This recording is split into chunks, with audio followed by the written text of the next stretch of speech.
ರಾಜ್ಯದ ಕೆಪಿಎಸ್ಸಿನಲ್ಲಿ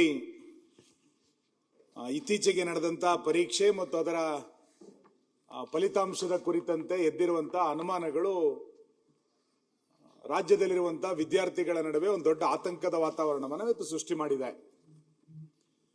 ಕೆಪಿಎಸ್ಸಿ ಕುರಿತಂತೆ ಈ ಸದನದಲ್ಲಿ ಸಾಕಷ್ಟು ಬಾರಿ ಚರ್ಚೆಗಳಾಗಿದೆ.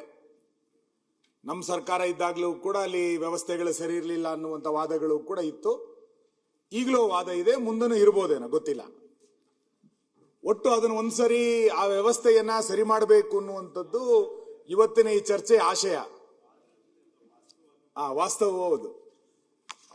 ಮುಂದೆ ಅದು ಎಲ್ಲರೂ ಒಂದ್ ಕಡೆಗೆ ಸರಿ ಮಾಡಬೇಕು ಅನ್ನುವಂಥದ್ದು ಈ ಚರ್ಚೆ ಆಶಯ. ಹಾಗಾಗಿ ಯಾವುದೋ ಅನಗತ್ಯ ಟೀಕೆಗಳು ಅನ್ನೋದಕ್ಕಿಂತ ಹೆಚ್ಚಾಗಿ ಅಲ್ಲಿರುವಂತ ವ್ಯವಸ್ಥೆಯನ್ನ ಯಾರು ಮಾಡ್ತಾ ಇದ್ದಾರೆ ಅವರು ಕೂಡ ಎಚ್ಚರಗೊಳ್ಳಬೇಕು. ಅದೊಂದು ಸ್ವಾಯತ್ತತ ಸಂಸ್ಥೆ ಅನ್ನುವ ಕಾರಣಕ್ಕೆ ಸರ್ಕಾರವು ಕೂಡ ಕಣ್ಣು ಮುಚ್ಚಿಕೊಂಡು ಏನು ಹಗರಣಗಳು ನಡೆದಾಗ್ಲೂ ಕೂಡ ಯಾರನ್ನೂ ಹೊಣೆಗಾರನಾಗಿ ಮಾಡದಲೇ ಕೈ ತೊಳ್ಕೊಳ್ಳುವಂತ ಪ್ರಕ್ರಿಯೆಯು ಕೂಡ ಆಗಬಾರದು ಅನ್ನುವಂಥದ್ದು ನಮ್ಮ ಆಶಯ. ಮಾನ್ಯ ಅಧ್ಯಕ್ಷರೇ, ಇವತ್ತಿನ ಯುವ ಸಮುದಾಯ ನೋಡಿದಿರಿ ನೀವು, ರಾಜ್ಯದಲ್ಲಿರುವಂತ ಸುಮಾರು 2.25 ಲಕ್ಷ ಹುದ್ದೆಗಳು ಖಾಲಿ ಇದೆ ಅನ್ನುವ ಕಾರಣಕ್ಕೆ ಅದನ್ನು ಭರ್ತಿ ಮಾಡಿ ಅಂತೇಳಿ ದೊಡ್ಡ ಪ್ರಮಾಣದ ಹೋರಾಟವನ್ನ ಕರ್ನಾಟಕದ ಬೇರೆ ಬೇರೆ ಕಡೆಗಳಲ್ಲಿ ಯುವ ಸಮುದಾಯ ಮಾಡ್ತಾ ಇದೆ. ಹಳ್ಳಿಯಲ್ಲಿರುವಂತಹ ಒಬ್ಬ ಯುವಕನಿಗೆ ತನ್ನ ವಿದ್ಯಾಭ್ಯಾಸ ಮುಗಿದ ನಂತರ ಸರ್ಕಾರಿ ಹುದ್ದೆ ಸಿಗಬೇಕು ಅನ್ನುವಂಥದ್ದು ಸಹಜವಾಗಿ ಎಲ್ಲರ ಮನೆಗಳಲ್ಲಿ, ಪೋಷಕರಲ್ಲಿ ಮತ್ತು ವಿದ್ಯಾರ್ಥಿಗಳ ಮನಸ್ಸಿನಲ್ಲಿ ಸಹಜವಾಗಿರುವಂತಹ ಒಂದು ಆಸೆ ಅದು. ನಾನೊಂದು ಸರ್ಕಾರಿ ಉದ್ಯೋಗಕ್ಕೆ ಹೋಗ್ಬೇಕು, ಆ ಹುದ್ದೆನಲ್ಲಿ ಚೆನ್ನಾಗಿ ಕೆಲಸ ನಿರ್ವಹಣೆ ಮಾಡಬೇಕು ಅಂತೇಳಿ ಎಲ್ಲರ ಹತ್ರನೂ ಕೂಡ ಆಸಕ್ತಿ ಇರುತ್ತೆ. ಜೀವನದ ಗುರಿನೂ ಕೂಡ ಹೌದು. ಅದಕ್ಕೋಸ್ಕರ ಸಾಕಷ್ಟು ಜನ ವಿದ್ಯಾರ್ಥಿಗಳು ರಾತ್ರಿ ಹಗಲು ಕಷ್ಟಪಡ್ತಾರೆ, ಓದ್ತಾರೆ, ಪ್ರಾಮಾಣಿಕವಾಗಿ ಪರೀಕ್ಷೆಯನ್ನು ಬರೀತಾರೆ. ಇದೇ ರೀತಿ ಕಷ್ಟಪಟ್ಟಂತ ಸಾವಿರಾರು ಉದಾಹರಣೆಗಳು ನಮ್ಮ ಕರ್ನಾಟಕದಲ್ಲಿ ಇವತ್ತಿಗೂ ಕೂಡ ಸಿಗುತ್ತೆ. ಬದುಕನ್ನ ಕಟ್ಕೊಳ್ಬೇಕು ಅನ್ನುವ ಕಾರಣಕ್ಕೆ ಇವತ್ತಿನ ಯುವ ಸಮುದಾಯ ಯಾವ್ಯಾವ ರೀತಿಯಾದಂತಹ ಕಷ್ಟಗಳನ್ನ ಪಡ್ತಾ ಇದೆ ಅನ್ನೋದನ್ನ ಬೇರೆ ಬೇರೆ ರೂಪದಲ್ಲಿ ವ್ಯಾಖ್ಯಾನಿಸಬಹುದು. ಮಾನ್ಯ ಅಧ್ಯಕ್ಷರೇ, ಬದುಕನ್ನ ಕಟ್ಟಿಕೊಳ್ಳೋದು ಅದೇನೋ ರಾತ್ರಿ ನಡೆದು ಬಿಡುವಂತ ಒಂದು ಪವಾಡ ಅಲ್ಲ.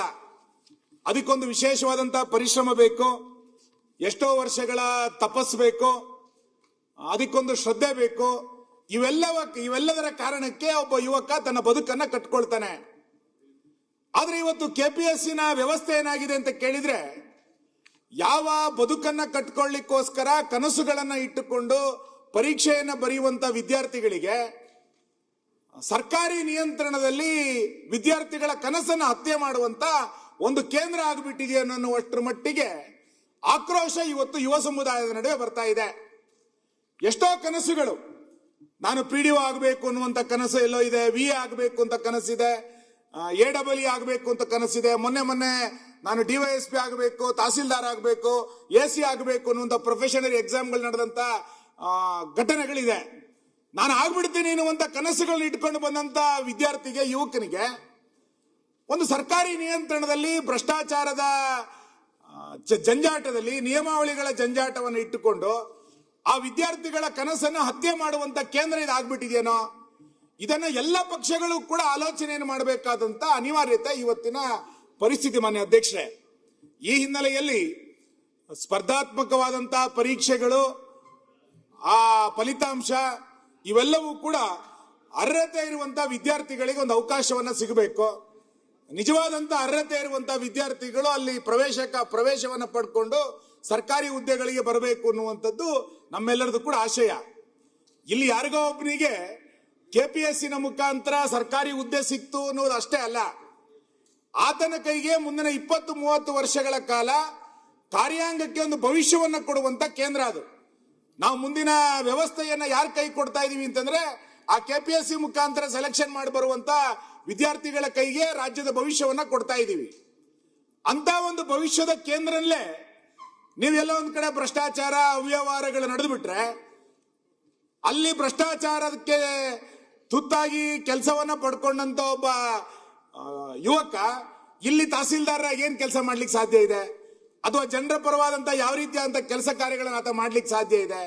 ಇವೆಲ್ಲವನ್ನು ಕೂಡ ಇವತ್ತು ಚರ್ಚೆ ಮಾಡಬೇಕಾದಂತ ಅಗತ್ಯತೆಗಳು ಪಕ್ಷಭೇದ ಮರೆತು ಇವತ್ತು ಮಾಡಬೇಕಾದಂತ ಅನಿವಾರ್ಯತೆಗಳಿದೆ ಮಾನ್ಯ ಅಧ್ಯಕ್ಷರೇ. ಈ ಹಿನ್ನೆಲೆಯಲ್ಲಿ ಈ ಸಂಸ್ಥೆಯ ಬಗ್ಗೆ ಸಾಕಷ್ಟು ರೀತಿಯಾದಂತಹ ಅನುಮಾನಗಳು ಬೇರೆ ಬೇರೆ ಸಂದರ್ಭಗಳಲ್ಲಿ ಈ ಹಿಂದೆನೂ ಕೂಡ ಬಂದಿತ್ತು. ನನಗೆ ಅನ್ಸೋದೇನು ಅಂತ ಕೇಳಿದ್ರೆ, ಇದೊಂದು ನಿಗೂಢವಾದಂತ ಸಂಸ್ಥೆ. ಇದರ ಪರೀಕ್ಷೆಗಳೇ ಒಂದು ರಹಸ್ಯ ಮತ್ತು ಇದರ ಫಲಿತಾಂಶಗಳು ಒಂದು ಶಂಕಿತ ರೂಪದಲ್ಲಿ ನಡೆಯುತ್ತೆ. ಒಂದು ನಿಗೂಢ ಸಂಸ್ಥೆ ರಹಸ್ಯ ಪರೀಕ್ಷೆಗಳನ್ನ ಮಾಡುತ್ತೆ ಎನ್ನುವಂಥದ್ದಾಗುತ್ತೆ. ನಿಗೂಢ ರೀತಿಯಲ್ಲಿ ಫಲಿತಾಂಶಗಳು ಬರುತ್ತೆ. ಅದ್ರ ಮೇಲೆ ಅನುಮಾನಗಳು, ಟೀಕೆಗಳು, ಪ್ರತಿಭಟನೆಗಳು, ಭ್ರಷ್ಟಾಚಾರದ ಗುಮಾನಿಗಳು, ಕೋಟ್ಯಾಂತರ ರೂಪಾಯಿಯ ಹಣದ ವ್ಯವಹಾರಗಳು ಇವೆಲ್ಲವೂ ಕೂಡ ನಡೀತಾ ಇದೆ ಎನ್ನುವಂತ ವಾದಗಳನ್ನ ಇವತ್ತು ಕರ್ನಾಟಕದಲ್ಲಿ ನಾವು ಕೇಳ್ತಾ ಇದ್ದೀವಿ.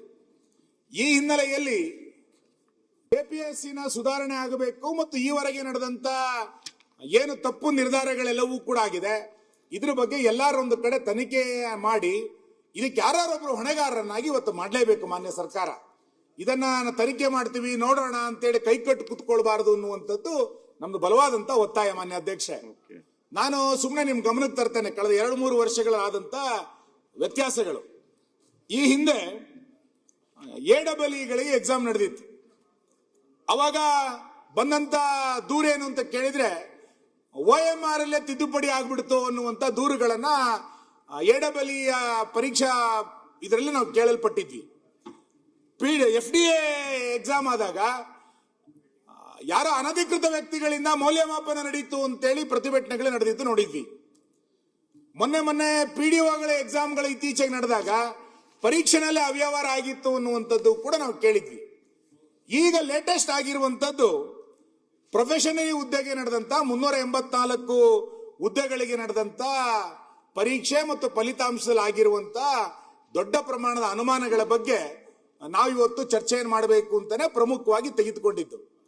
ನಾನು ಅಶ್ವಥ್ ನಾರಾಯಣ ಹತ್ರ ಬೆಳಿಗ್ಗೆ ಚರ್ಚೆ ಮಾಡ್ತಾ ಇದ್ದೆ ಮಾನ್ಯ ಅಧ್ಯಕ್ಷೆ. ಪ್ರೊಫೆಷನರಿ ಎಕ್ಸಾಮಿಗೆ 1:3 ನಲ್ಲಿ ಎಷ್ಟು ಜನ ಕೂತ್ಕೊಂಡ್ರು ಅಂತ ಕೇಳಿದ್ರೆ ಹತ್ತತ್ರ 5,000 ಜನ ಎಕ್ಸಾಮಿಗೆ ಕೂತ್ಕೊಂಡಿದ್ರು. ಒಂದು ಇಷ್ಟು ದೊಡ್ಡ ಉದ್ಯೋಗ ಸೌಧ ಅಂತ ಇರುವಂತ ಒಂದು ಆಡಳಿತ ವ್ಯವಸ್ಥೆಯ ಸೌಧದಲ್ಲಿ 5,000 ಜನ ಪರೀಕ್ಷೆ ಮಾಡೋದಕ್ಕೆ ನ್ಯಾಯಸಮ್ಮತವಾಗಿ ನಡೆಸಲಿಕ್ಕೆ ಸಾಧ್ಯ ಇಲ್ಲ ಅಂತಂದ್ರೆ ಏನ್ ಅರ್ಥ ಇದೆ ಇದು? ಅದನ್ನ ಅವ್ರು ಉದಾಹರಣೆ ಹೇಳ್ತಾ ಇದ್ರು. ಲಕ್ಷಾಂತರ ಜನ CET ಪರೀಕ್ಷೆಯನ್ನ ಬರೀತಾರೆ. CET ಪರೀಕ್ಷೆಯ ಬಗ್ಗೆ ಗೊಂದಲ ಇಲ್ಲಿಯ ತನಕ ಗೊತ್ತೇ ಇಲ್ಲ. ಲಕ್ಷಾಂತರ ಜನ ಬರ್ತಾರೆ, 100 ಕೇಂದ್ರಗಳು ನಡೆಯುತ್ತೆ. ನಮಗೆ ಪರೀಕ್ಷೆಯಲ್ಲಿ ಅವ್ಯವಹಾರ ಆಯಿತು, ಗೊಂದಲ ಆಯಿತು ಅಂತೇಳಿ ದೂರುಗಳನ್ನು ಕೇಳಲೇ ಇಲ್ಲ. ಇವತ್ತು ಯಾಕೆ ಪದೇ KPSCನಲ್ಲೇ ಈ ರೀತಿಯಾದಂತಹ ಅನುಮಾನಗಳು ಯಾಕೆ ಬರ್ತಾ ಇದೆ? ಯಾವ ಪರೀಕ್ಷೆ ನಡೆದಾಗ್ಲೂ ಕೂಡ KPSCನಲ್ಲಿ ಅಲ್ಲೇನೋ ಒಂದು ಹಣದ ವ್ಯವಹಾರ ನಡೆದಿದೆ, ಭ್ರಷ್ಟಾಚಾರ ನಡೆದಿದೆ, ಸರಿಯಾಗಿಲ್ಲ ಅನ್ನುವಂತ ಕೂಗುಗಳು ಯಾಕೆ ಪದೇ ಕೇಳ್ತಾ ಇದೆ? ಇದನ್ನು ಸರಿ ಮಾಡುವಂತ ಪ್ರಯತ್ನವನ್ನು ಎಲ್ಲರ ಕಡೆಗೆ ಮಾಡಲೇಬೇಕಲ್ಲ ನಾವು. ಈ ಹಿನ್ನೆಲೆಯಲ್ಲಿ KPSCಯಿಂದ ಯಾರು ಸೆಲೆಕ್ಷನ್ ಆದ್ರೆ ಅವನನ್ನು ಅನುಮಾನದ ನೋಡುವಂತ ಪರಿಸ್ಥಿತಿ ಇವತ್ತು ಕರ್ನಾಟಕದಲ್ಲಿ ಮೂಡಿ ಬಂದಿರುವಂತದ್ದು ಖಂಡಿತ ಕರ್ನಾಟಕಕ್ಕೂ ಒಳ್ಳೇದಲ್ಲ ಮತ್ತು ಆ ಸಂಸ್ಥೆಯ ಗೌರವಕ್ಕೂ ಕೂಡ ಒಳ್ಳೇದಲ್ಲ. ಈ ಹಿನ್ನೆಲೆಯಲ್ಲಿ ಮೊನ್ನೆ ನಡೆದಂತ ಪ್ರೊಫೆಷನರಿ ಹುದ್ದೆಯಲ್ಲಿ ನಡೆದಂತ ಸಂಗತಿಗಳು ಮಾನ್ಯ ಅಧ್ಯಕ್ಷ ಯಾಕೆ ಈ ರೀತಿ ಆಗ್ತಾ ಇದೆ ಅಂತ ಕೇಳಿದ್ರೆ, ಒಂದು 384 ಜನರನ್ನ ಭರ್ತಿ ಮಾಡಿಕೊಳ್ಳಲಿಕ್ಕೆ ನಡೆದಂತ ಪರೀಕ್ಷೆ. ವಿದ್ಯಾರ್ಥಿಗಳಿಗೆ ಯಾಕೆ ಆಕ್ರೋಶ ರಸ್ತೆಗಳಿಗೆ ಬರ್ತಾರೆ ಅಂತ ಕೇಳಿದ್ರೆ, ನೀವು ಈ ಒಂದು ಪರೀಕ್ಷೆಯನ್ನ ಮಾಡಿ ಫಲಿತಾಂಶವನ್ನ ಪ್ರಕಟ ಮಾಡೋದಕ್ಕೆ 3 ವರ್ಷ ತೆಗೆದುಕೊಂಡ್ರು. ಈಗ 56,000 ಹುದ್ದೆಗಳನ್ನು ಭರ್ತಿ ಮಾಡಬೇಕು ಅಂತೇಳಿ ಬಜೆಟ್ ಅಲ್ಲಿ ಘೋಷಣೆ ಮಾಡಿದ್ದಾರೆ.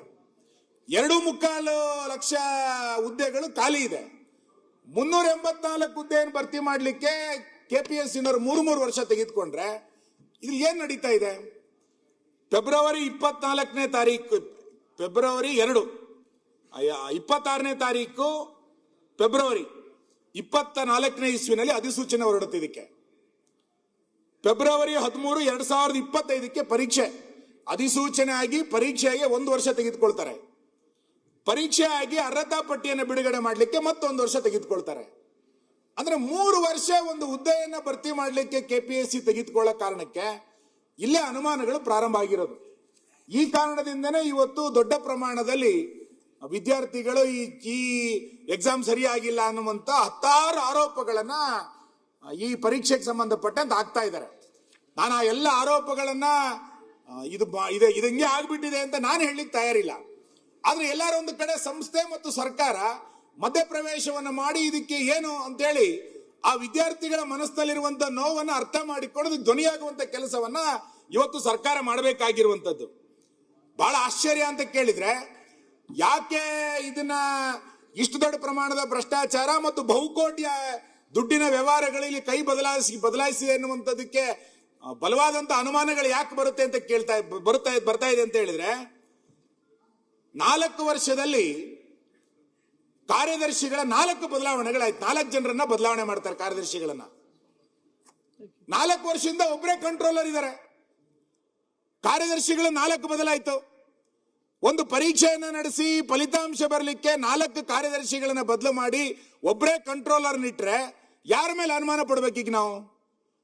ಕಂಟ್ರೋಲರ್ ಮೇಲೆ ಅನುಮಾನ ಪಡೋದಾ, ಕಾರ್ಯದರ್ಶಿ ಮೇಲೆ ಅನುಮಾನ ಪಡೋದಾ, ಅಥವಾ ಇಡೀ ಆ ಸಮಿತಿಯ ಅಧ್ಯಕ್ಷರು ಉಳಿದಂತ ಸದಸ್ಯರ ಮೇಲೆ ಅನುಮಾನ ಪಡೋದಾ? ಎಲ್ಲಿ ಯಾರಿಂದ ತಪ್ಪಾಗಿದೆ ಇದು? ನಾನು ನೋಡ್ತಾ ಇದ್ದೆ 2004ರಿಂದ ಎಷ್ಟು ಜನ ಕಾರ್ಯದರ್ಶಿಗಳಾಗಿದ್ದಾರೆ ಅಂತ. 4 ಜನ ಕಾರ್ಯದರ್ಶಿಗಳು.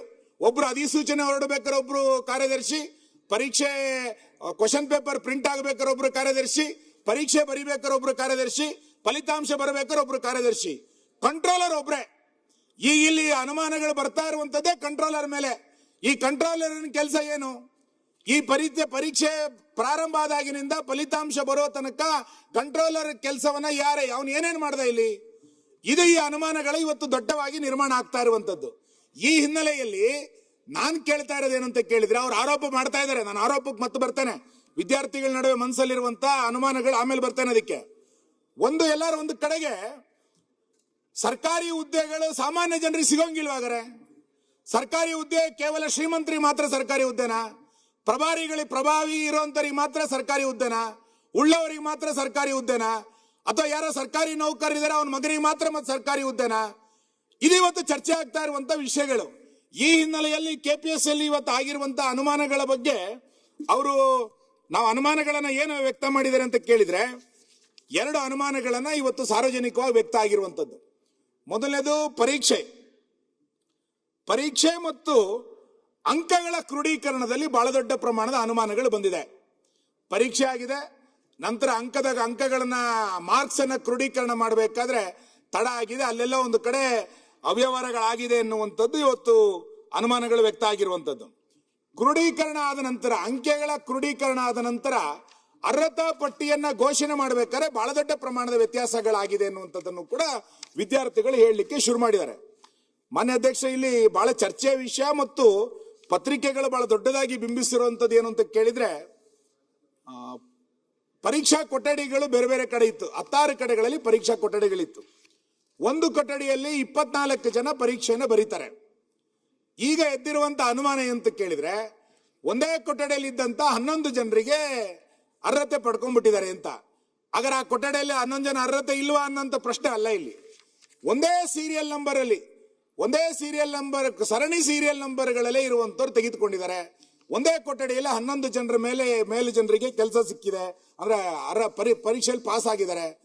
ಮಾಸ್ ಆಗಿ ಆಲ್ ಮ್ಯಾನೇಜ್ಮೆಂಟ್, ಪರೀಕ್ಷಾ ಕೊಠಡಿಗಳ ಮ್ಯಾನೇಜ್ಮೆಂಟ್ಗಳನ್ನೇ ಆಗ್ಬಿಟ್ಟಿದೆಯೋ ಅನ್ನೋಷ್ಟರ ಮಟ್ಟಿಗೆ ಅನುಮಾನಗಳು ಇವತ್ತು ವ್ಯಕ್ತ ಆಗಿದೆ.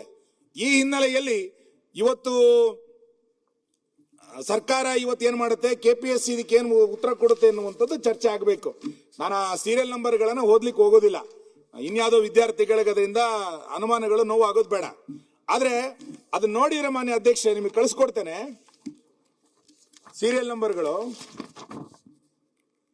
809, 810, 811, 812, 813, 14, 15, 16, 18, 19, 20, 23, 26, 28 ಸೀರಿಯಲ್ ಇದ್ದಾರೆ. ಯಾರ ಪರೀಕ್ಷೆಯಲ್ಲಿ ಕೂತಾರೆ ಎಲ್ಲರೂ ಅರ್ಹತಾ ಪಟ್ಟಿಯಲ್ಲಿ ಬಂದ್ಬಿಟ್ಟಿದ್ದಾರೆ ಎನ್ನುವಂಥದ್ದು ಬಹಳ ಅನುಮಾನ. ಮತ್ತೆ ಒಂದೇ ಕುಟುಂಬದವರಿಗೆ 4 ಜನರಿಗೆ ಇಲ್ಲಿ ಅರ್ಹತಾ ಪಟ್ಟಿ ಬಂದ್ಬಿಟ್ಟಿದೆ ಅಂತ ಅನುಮಾನಗಳಾಗ್ತಾ ಇರುವಂತದ್ದು. ಹಾಗಾದ್ರೆ ಅವರು ಬುದ್ಧಿವಂತರ ಅಲ್ಲವಾ ಅನ್ನುವಂಥ ವಾದಕ್ಕೆ ನಾನು ಹೋಗೋದಿಲ್ಲ. ಈ ರೀತಿ ಇಷ್ಟು ಜನ ಹೆಂಗೆ ಅದು ಒಂದೇ ಎಕ್ಸಾಮ್ ನಲ್ಲಿ ಹೆಂಗ್ ಪಾಸ್ ಆಗ್ಬಿಟ್ರು ಅನ್ನುವಂತ ಎಲ್ಲ ಅನುಮಾನಗಳು ಬರ್ತಾ ಇರುವಂತ ಸಂದರ್ಭದಲ್ಲಿ ಇದನ್ನ ಸರ್ಕಾರ ಇವತ್ತು ಅರ್ಥ ಮಾಡ್ಕೊಳ್ಬೇಕು ಅನ್ನುವಂತ ವಾದವನ್ನು ನಾನು ಈ ಸಂದರ್ಭದಲ್ಲಿ ಹೇಳ್ತಾ, KPSC ಮತ್ತು ಸರ್ಕಾರ ಮೌನವಾಗಿದ್ದ ಕಾರಣಕ್ಕೆ ವಿದ್ಯಾರ್ಥಿಗಳಿಗೆ ಇಷ್ಟು ದೊಡ್ಡ ಅನ್ಯಾಯ ಆದರೂ ಕೂಡ ಅವರ ಧ್ವನಿಯನ್ನು ಎತ್ತುವಂತ ಪರಿಸ್ಥಿತಿಯಲ್ಲಿ ಯಾರೂ ಇಲ್ಲ. ಆ ಪರೀಕ್ಷೆ ಆದಾಗ 7/5/2025ಕ್ಕೆ ವಿದ್ಯಾರ್ಥಿಗಳು ಕಾರ್ಯದರ್ಶಿಗಳು KPSCಗೆ ಒಂದು ಪತ್ರ ಬರೀತಾರೆ. ಏನು, 7/5 ನಡೆದ ಮುಖ್ಯ ಪರೀಕ್ಷೆಯ ಪತ್ರಿಕೆ 2ರ ಉತ್ತರ ಪತ್ರಿಕೆಯನ್ನು ಬೆಳಿಗ್ಗೆ 9ರ ಸಮಯದಲ್ಲಿ ಕೊಠಡಿ ಸಂಖ್ಯೆ 3ರಲ್ಲಿ ವಿತರಿಸುವ ಸಮಯದಲ್ಲಿ ಸೀಲ್ ತೆರೆದಿರುವ ಬಗ್ಗೆ ಅಭ್ಯರ್ಥಿಗಳು ಆಕ್ಷೇಪಿಸಿದಾಗ ಕೆಪಿಎಸ್ಸಿ ಸಿಬ್ಬಂದಿಗಳು ಅದರ ಕುರಿತು ಮುಚ್ಚಳಿಕೆ ಬರೆದು ಕೊಡುವಂತೆ ಸೂಚಿಸಿದ್ದಾರೆ ಅಂತ ಹೇಳಿದಾಗ ಯಾಕೆ ಆನ್ಸರ್ ಶೀಟ್ ಅನ್ನ ಮುಚ್ಚಳಿಕೆ ಸೀಲ್ ಮಾಡಿರಲಿಲ್ಲ, ಓಪನ್ ಯಾಕೆ ಮಾಡಿರಿ ಅಂತ ಕೇಳಿದಾಗ ದೂರು ಕೊಡಿ ಅಂತ ಹೇಳಿದ್ರು. ದೂರು ಕೊಟ್ಟಿದ್ದಾರೆ, ಲಿಖಿತವಾಗಿ ದೂರು ಕೊಟ್ಟಿದ್ದಾರೆ. ಇಲ್ಲಿಯ ತನಕ ಇದ್ರ ಬಗ್ಗೆ ಏನಾಯ್ತು ಅಂತ ಹೇಳಿ ಕೆಪಿಎಸ್ಸಿ ಹೇಳಲಿಕ್ಕೆ ಇವತ್ತು ತಯಾರಿಲ್ಲ. ಮತ್ತೆ ಕೆಪಿಎಸ್ ನವರು ವಾದ ಮಾಡ್ತಾ ಇರೋದು ಏನು ಅಂತ ಕೇಳಿದ್ರೆ, ಆತರ ಒಂದು ಕೊಠಡಿಯಲ್ಲಿ 11 ಜನ ಪಾಸ್ ಆಗೋದು ಸಾಮಾನ್ಯ, ಅದ್ರಲ್ಲಿ ಏನು ತಪ್ಪೇನಿಲ್ಲ, ಇದು ನೋಡ್ತೀವಿ, ಹಿಂಗೆಲ್ಲ ಹೇಳ್ತಾ ಇದ್ದಾರೆ. ನಾನು ಇವತ್ತಿನ ಈ ಚರ್ಚೆನಲ್ಲಿ ಸರ್ಕಾರವನ್ನು ಆಗ್ರಹಿಸೋದೇನು ಅಂತ ಕೇಳಿದ್ರೆ, ಈ ಪ್ರೊಫೆಷನರಿ ಎಕ್ಸಾಮ್ ನಡೆದು ಏನು ಅನುಮಾನಗಳು ಗುಮಾನಿಗಳು ಬಂದಿತ್ತು, ಇದರ ಬಗ್ಗೆ ವರದಿ ಕೊಡಿ ಅಂತೇಳಿ ಮುಖ್ಯ ಕಾರ್ಯದರ್ಶಿಗಳು ಪತ್ರ ಬರೆದಿದ್ರು ಅಂತ ಕೇಳಿದ್ದೆ. ಆ ವರದಿ ಏನಾಯ್ತು? ಸರ್ಕಾರ ವರದಿ ತೆಗೆದುಕೊಂಡಿದ್ಯಾ? ಕೆಪಿಎಸ್ಸಿನವ್ರು ಏನಾರು ರಿಪೋರ್ಟ್ ಕೊಟ್ಟಿದಾರ? ಮುಖ್ಯ ಕಾರ್ಯದರ್ಶಿಗಳ ಪತ್ರಕ್ಕೆ ಏನ್ ರಿಪ್ಲೈ ಕೊಟ್ಟಿದ್ದಾರೆ? ಇದನ್ನ ದಯಮಾಡಿ ಸರ್ಕಾರ ಹೇಳ್ಬೇಕು ಇವತ್ತು. ಅದನ್ನ ಹೇಳಿದಾಗ ಅನುಮಾನಗಳಿಗೆ ಒಂದು ನಾಂದಿ ಆಡ್ದಂಗೆ ಆಗುತ್ತೆ. ಈ ಹಿನ್ನೆಲೆಯಲ್ಲಿ ಸರ್ಕಾರ ಒಂದು ತಕ್ಷಣ ಇದನ್ನ ಯೋಚನೆ ಮಾಡಬೇಕು ಅನ್ನುವಂತ ಮಾತನ್ನು ಹೇಳ್ತಾ, ಮಾನ್ಯ ಗೃಹ ಮಂತ್ರಿಗಳು ಇದಕ್ಕೆ ಸಂಬಂಧಪಟ್ಟಂತ ಒಂದು ಹೇಳಿಕೆಯನ್ನ ಕೊಟ್ಟಿದ್ರು. ಅಲ್ಲ, ಆಯ್ತಾ? 5 ನಿಮಿಷ ಮುಗಿಸ್ತೀನಿ. ಮಾನ್ಯ ಅಲ್ಲಿ ಮುಗಿಸ್ತಾ ಬಂದು ಮಾನ್ಯ ಗೃಹ ಸಚಿವರು ಒಂದು ಹೇಳಿಕೆಯನ್ನು ಕೊಟ್ಟರು. ನಾನು ಅವ್ರನ್ನ ಅಭಿನಂದಿಸ್ತೇನೆ. ಕೆಪಿಎಸ್ಸಿ ನಡುವೆ ಹೊಣೆಗಾರಿಕೆಯ ಬಗ್ಗೆ ಬಹಳ ವರ್ಷಗಳಿಂದ ದೂರುಗಳು ಬರುತ್ತಲೇ ಇದೆ. ಈ ಬಗ್ಗೆ ಮುಖ್ಯಮಂತ್ರಿಯವರು ಕೆಪಿಎಸ್ಸಿ ಆಡಳಿತ ಮಂಡಳಿಯವರನ್ನ ಕರೆಸಿ ಹಲವು ಬಾರಿ ಚರ್ಚೆ ಮಾಡಿದ್ದಾರೆ. ಅಲ್ಲದೆ ಕಾರ್ಯದರ್ಶಿ ಅವರನ್ನು ಬದಲಾಯಿಸಲಾಗಿದೆ, ಹಲವು ಕ್ರಮಗಳನ್ನು ತೆಗೆದುಕೊಳ್ಳಲಾಗಿದೆ. ಆದರೂ ಈ ರೀತಿ ಆಗುತ್ತದೆ ಎಂದಾಗ ಕಾರ್ಯದರ್ಶಿಯೋ ಅಧ್ಯಕ್ಷರೋ ಇದರ ಹೊಣೆಯನ್ನು ಹೊರಬೇಕಾಗುತ್ತದೆ ಅಂತೇಳಿ ಹೋಮ್ ಮಿನಿಸ್ಟ್ರಿ ಇವತ್ತು ಸ್ಪಷ್ಟ ಮಾಡಿದ್ದಾರೆ. ದಯಮಾಡಿ ಹೋಮ್ ಮಿನಿಸ್ಟರ್ ಈ ಮಾತಿಗೆ ಸರ್ಕಾರ ಬದ್ಧ ಆಗಬೇಕು. ಕೆಪಿಎಸ್ಸಿನಲ್ಲಿ ನಿರಂತರವಾಗಿ ಈ ರೀತಿಯಾದಂತ ಅನುಮಾನಗಳ ಹುತ್ತ ಬರ್ತಾ ಇದ್ದಾಗಲೂ ಕೂಡ ನಾವು ಇಲ್ಲಿಯ ತನಕ ಯಾರನ್ನೂ ಹೊಣೆಗಾರನ್ನು ಮಾಡಲಿಲ್ಲ, ಯಾರ ಮೇಲೂ ಕ್ರಮ ಆಗಲಿಲ್ಲ. ಇದು ಇವತ್ತು ಚರ್ಚೆ ಆಗಬೇಕಾಗಿರುವಂತ ಸಂಗತಿ. ಹಾಗಾಗಿ ದಯಮಾಡಿ ಇದ್ರ ಬಗ್ಗೆ ಹೊಣೆಗಾರರನ್ನಾಗಿ ಮಾಡಿ. ಎಲ್ಲರ ಬೇಡಿಕೆ ಇರೋದೇನು ಅಂತ ಕೇಳಿದ್ರೆ, ಇದರ ಬಗ್ಗೆ ತನಿಖೆ ಆಗದಲೆ, ಇದ್ರ ಬಗ್ಗೆ ವರದಿ ಕೊಡದಲೆ, ಸರ್ಕಾರ ಗಮನ ಕೊಡದಲೆ, ಇಷ್ಟೆಲ್ಲ ಅನುಮಾನಗಳಾದಾಗ್ಲೂ ಕೂಡ ನಾಡಿದ್ದು ಮಾರ್ಚ್ 23ನೇ ತಾರೀಕು ಅವರು ಇದನ್ನ ಯಾವುದು ಸಂದರ್ಶನ ಕರೆದು ಬಿಟ್ಟಿದ್ದಾರೆ. ದಯಮಾಡಿ ಆ ಇಂಟರ್ವ್ಯೂನ ಸ್ಟಾಪ್ ಮಾಡಬೇಕು ಅನ್ನುವಂತ ಮಾತನ್ನ ಒತ್ತಾಯವನ್ನ ಅವ್ರು ಮಾಡಿದ್ದಾರೆ. ಹಾಗಾಗಿ 23ನೇ ತಾರೀಕು ಹೊರಟಿರುವಂತಹ ಸಂದರ್ಶನವನ್ನ ತಕ್ಷಣ ಸರ್ಕಾರ ನಿಲ್ಲಿಸಬೇಕು, ತನ್ಮೂಲಕ ಇದರ ವರದಿಯನ್ನ ಕೇಳಬೇಕು ಅನ್ನುವಂತ ಮಾತನ್ನು ಹೇಳ್ತಾ, ನಂದು ಕೊನೆಗೆ ಒಂದೇ ಒಂದು ಸಲ ಈ ಹಿನ್ನೆಲೆಯಲ್ಲಿ ಊಟ ಸಮಿತಿಯನ್ನ ಸರ್ಕಾರ ರಚನೆ ಮಾಡಿತ್ತು. ಓಟಾ ಸಮಿತಿಯನ್ನ ರಚನೆ ಮಾಡಿತ್ತು. ಆ ಓಟಾ ಸಮಿತಿಯ ರಚನೆಯ ಶಿಫಾರಸುಗಳನ್ನ ಸರ್ಕಾರ ಯಾವುದಾದನ್ನು ತೆಗೆದುಕೊಂಡಿದೆ. ಆ ಶಿಫಾರಸುಗಳ ಅನ್ವಯ ಇದಕ್ಕೇನಾದ್ರು ಸುಧಾರಣೆ ಮಾಡಲಿಕ್ಕೆ ಸರ್ಕಾರ ಮುಂದಾಗತ್ತಾ? ಎರಡನೇದು, ನಾನು ಸರ್ಕಾರವನ್ನ ಪ್ರಬಲವಾಗಿ ಒತ್ತಾಯ ಮಾಡೋದು, ಒಂದು ಪರೀಕ್ಷೆ ಬಂದು ಒಂದು ಫಲಿತಾಂಶ ಬರುವ ತನಕ ಒಬ್ಬ ಕಾರ್ಯದರ್ಶಿನೇ ಅದಕ್ಕೆ ನೇಮಕ ಮಾಡಿ. ಪದೇ ಪದೇ ವರ್ಷ ಕಾರ್ಯದರ್ಶಿಯನ್ನು ಬದಲು ಮಾಡಿ ಯಾರ್ಯಾರನ್ನೋ ತಪ್ಪಿಸ್ಕೊಳ್ಳಿಕ್ ನೀವು ಬಿಡಬೇಡಿ. ಒಂದು ಸೈಕ್ಲಿಂಗ್, ಒಂದು ಎಕ್ಸಾಮಿನ ಸಂಪೂರ್ಣ ಮುಗಿಯೋ ತನಕ ಒಬ್ಬ ಕಾರ್ಯದರ್ಶಿನಲ್ಲಿಟ್ಟು ಅದನ್ನ ಮಾಡುವಂತ ಪ್ರಯತ್ನಗಳನ್ನ ಸರ್ಕಾರ ಮಾಡಬೇಕು. ಮತ್ತು ಆ ಹುದ್ದೆಗಳ ಭರ್ತಿಯನ್ನ ನಿಗದಿತ ವೇಳೆನಲ್ಲಿ ಅದು ಪ್ರಕ್ರಿಯೆ ಮಾಡಿ. ಯಾವಾಗಲೂ ಮಾಡ್ತಾ ಕೂತ್ಕೊಂಡ್ರೆ ಎಲ್ಲ ಅವ್ಯವಹಾರಗಳು ಬರಲಿಕ್ಕೆ ಪ್ರಾರಂಭ ಆಗುತ್ತೆ. ದಯಮಾಡಿ ಕೆಪಿಎಸ್ಸಿ ಸಂಸ್ಥೆಯನ್ನ ಸುಧಾರಣೆ ಮಾಡುವ ದೃಷ್ಟಿಯಿಂದ ನಾವೆಲ್ಲರೂ ಕೂಡ ಒಂದು ಧ್ವನಿಯಾಗಿ ಕೆಲಸವನ್ನ ಮಾಡಬೇಕು. ಅದು ಸ್ವಾಯತ್ತದ ಸಂಸ್ಥೆ ಎನ್ನುವ ಕಾರಣಕ್ಕೆ ಅದನ್ನ ಹೇಗೆ ಬೇಕಾದ್ರೂ ನಡೀಲಿ ಅನ್ನುವಂತ ಕಾರಣಕ್ಕೆ ಅದನ್ನು ಬಿಡ್ಲಿಕ್ಕಾಗಲ್ಲ. ಸರ್ಕಾರ ಮಾನ್ಯ ಮುಖ್ಯಮಂತ್ರಿಗಳ ಮಧ್ಯ ಪ್ರವೇಶ ಮಾಡಿ ಮೊನ್ನೆ ನಡೆದಂತ ಪರೀಕ್ಷೆಯಲ್ಲಿ ನಡೆದಂತ ಅನುಮಾನಗಳಿಗೆ ಸರ್ಕಾರ ತಕ್ಷಣ ವರದಿಯನ್ನು ತೆಗೆದುಕೊಂಡು ಆ ವಿದ್ಯಾರ್ಥಿಗಳಿಗೆ ನ್ಯಾಯ ಒದಗಿಸಬೇಕು ಅನ್ನುವಂತ ಆಗ್ರಹವನ್ನ ನಾನು ಮಾಡ್ತೇನೆ. ಸುರೇಶ್ ಕುಮಾರ್, ನ್ಯೂಸ್ ಫಸ್ಟ್ ನಿರ್ಭೀತಿಯಿಂದ ನಿಮ್ಮ ಪರವಾಗಿ.